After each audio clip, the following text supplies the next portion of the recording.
And to withstand China's pressure, India needs partners, countries that share India's strategic vision.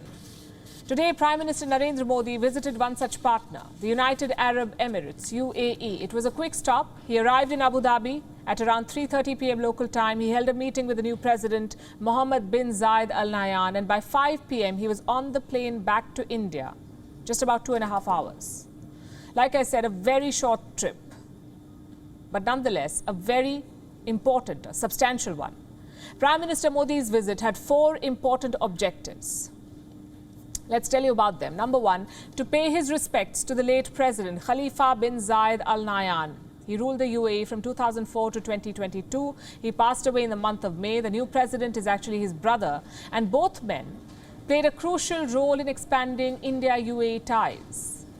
Reason number 2, to reset ties after the Prophet controversy. The UAE had condemned the remark by India's ruling party spokesperson. They called it contrary to moral and humanitarian values. Now, this put India in a tough spot. The UAE is a crucial strategic and economic partner. Their total trade is worth around $60 billion. Around 3.5 million Indians live and work in the Emirates. So India went into damage control. The spokesperson has since been suspended, and now the Prime Minister himself has visited the country. How has the UAE responded to this outreach? Well, so far it looks good. The President, MBN himself, welcomed Prime Minister Modi at the airport.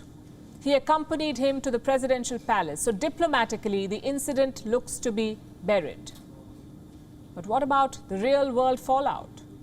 That's yet to be contained. Let me tell you what happened in the Indian city of Udaipur today. A man was beheaded by 2 others in broad daylight. The reason? He supported the comments made by BJP spokesperson Palki Sharma, the ones against Prophet Muhammad.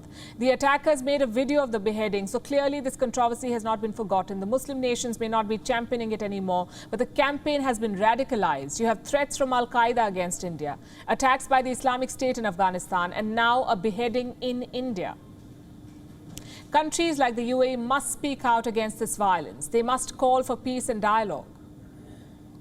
The third objective of this visit is cooperation. India and the UAE share a strategic vision. Both countries are part of the West Asian Quad. They now call it the I2U2.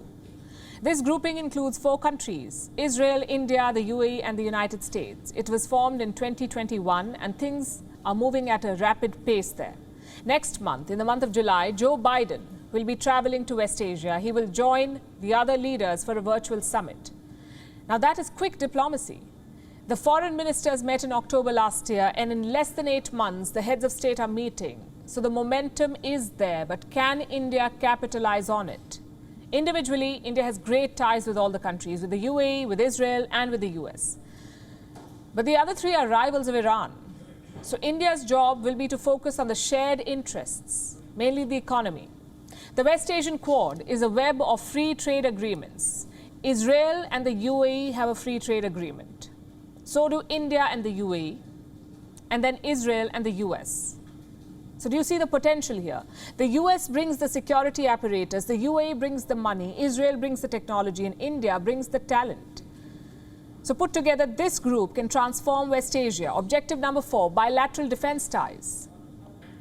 I'll give you an example of this. Last week, Indian Air Force jets were flying to Egypt. They were scheduled to take part in a tactical leadership program. Now, India to Egypt is a long flight, which means the jets had to refuel. Enter the UAE. The Emirati Air Force refueled Indian Sukhoi jets mid-air. And this is not the first time. In January last year, the UAE did the same for Indian Rafale jets. They were flying from France to India. The UAE helped them refuel. And these examples symbolize a growing defense relationship. In fact, India and the UAE have a special group dedicated to it, the Joint Defense Cooperation Committee, that's what it's called. The 11th meeting was held in the month of May.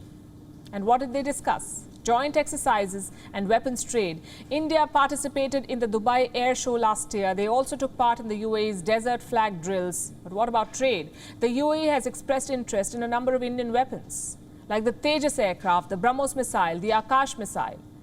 But nothing substantial ever came out. And I'll tell you why.